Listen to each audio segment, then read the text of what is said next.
po kayo pinopolitika rito. Hindi po kayo pinag-iinitan. Mali naman po talaga kasi nangyari.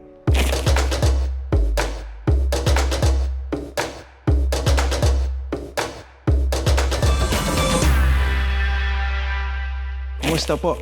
Nakita niyo po ba yung latest controversy involving Senator Robin Hood Padilla at saka asawa po niya, si Mariel Rodriguez Padilla? Well, napa-comment po si Senator Robin. Sabi niya, "My goodness! Nakakatawa naman yung political issue na yan. Ano po ba yung pinag-uusapan dito? Ano po ba yung tinutukoy?" Ito po yung controversial na post sa social media ni Mariel Rodriguez. I think Feb 19 yung post na yon, kung saan she was promoting Egluta drip. No? Inabutan daw siya doon sa opisina ng kanyang asawa, kaya doon po siya nagpa-IV ng gluta. Sabi niya, "Drip anywhere is our motto. I had an appointment but I was going to be late so I had it done in my husband's office. I never miss a drip because it really helps in so many ways. Collagen drip production, whitening, energy, metabolism, immunity, and much more." Talagang pinopromote, no? Well, celebrity naman po kasi si Mariel Rodriguez, so hindi naman po out of the ordinary para sa kanya yung pong mag-promote ng mga ganyang produkto. Pero teka muna, bakit naman po niya ginawa ito doon po sa opisina ng kanyang asawa, doon po sa mismong Senado? Nakakabastos naman po yata yun. Kaya po, understandably, marami po nag-comment, marami po nainis sa social media. Talagang kinall out po yung mag-asawa. In particular, si Mariel Rodriguez. Unang-una, bakit mo ginagawa yun sa opisina ng asawa mo? Halal na opisyal ng ating pamahalaan. Number 1 senator ng 2022. No, hindi nyo ba na-realize na kabastusan po yun sa opisina ng gobyerno? In particular, ng Senado? Kung nakita nyo po yung post, nandun yung IV drip. Of course, the main subject ng photo, si Mariel Rodriguez. Tapos huli pa sa background. Puha sa background yung kanyang asawa. Well, of course, understandably, pagtatanggol siya ni Senator Robin Hood Padilla. Asawa yan eh. Di ba sabi yan, "There was no intention of disrespect. My wife loves to promote good looks and good health." Hindi naman po yun problema eh, no? Well, unang-una, gifted kayo, no? Yung asawa nyo maganda, kayo po, gwapo. Well, ang ganda po ng match nyo. Pero hindi naman po issue rin yung yung whether your wife loves to promote good looks and good health. Ang issue po ron, bakit mo kailangan gawin yung promotion na yan? No? And I suppose paid promotion po yan sa opisina ng isang senador ng Pilipinas. Talaga mong kabastusan yun. Kaya marami po naiinis. Napaka-unethical po nun. No? Ngayon, kung iniisip siguro ni Senator, napakababaw niyan. Bakit patayan issue? Well, isa po itong realization. Unang-una, bago po siyang senador, realization po ito na dahil nandyan po kayo sa posisyon na yan, marami pong responsibilities na nakaatang po sa inyong mga balikat. Meron po kayong tinatawag na standards na dapat sinusunod. Dahil hindi po kayo karaniwang Pilipino na. Well, to begin with, celebrity po kayo, no? So, hindi po kayo pangkaraniwang Pilipino. Pero dahil na-elect po kayo, number 1 pa na senador ng 2022, mas marami pong expectation sa inyo. At huwag niyo pong mamasamain yun. No? Hindi po kayo pinopolitika rito. Hindi po kayo pinag-iinitan. Mali naman po talaga kasi nangyari. Kaya marami po nagsasalita. So, don't feel na you're being persecuted. Don't feel na pinagkakaisahan kayo o dinidiin kayo o minamaliit. Mali po yun. No? Hindi po dapat nangyari yun. Kaya napapatanong tayo, ba't naman ganun? And of course, nandiyan din po yung realization na dahil senador na kayo ngayon, mas marami po kayong mga responsibilities na dapat ginagawa. And in the first place, hindi naman po kayo pinilit na mag-senador, di ba? Hindi naman po kayo siguro pinuwersa na tumakbo sa pagkasenador ng 2022. So in short, ginusto nyo po yan. No?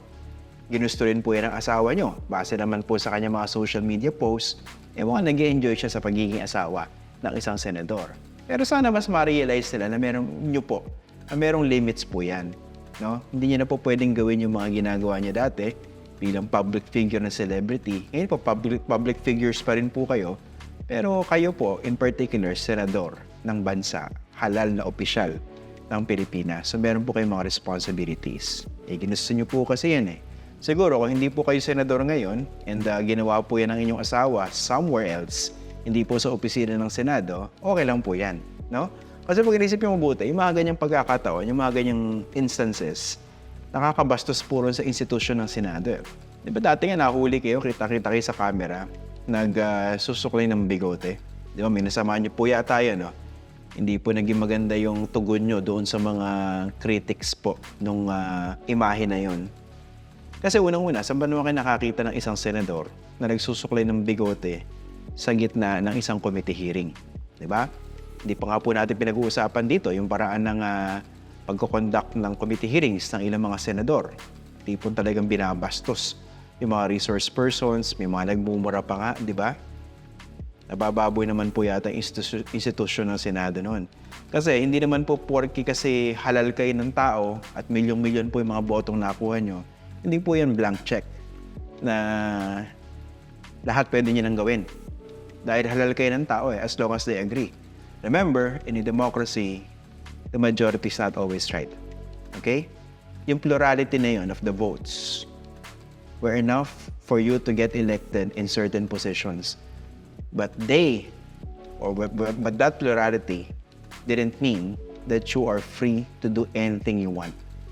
Kasi meron po kayo isang institusyon na dapat pinoprotektahan. Hindi lang po yung, maisip ko to, baka pwedeng gawin, di ba?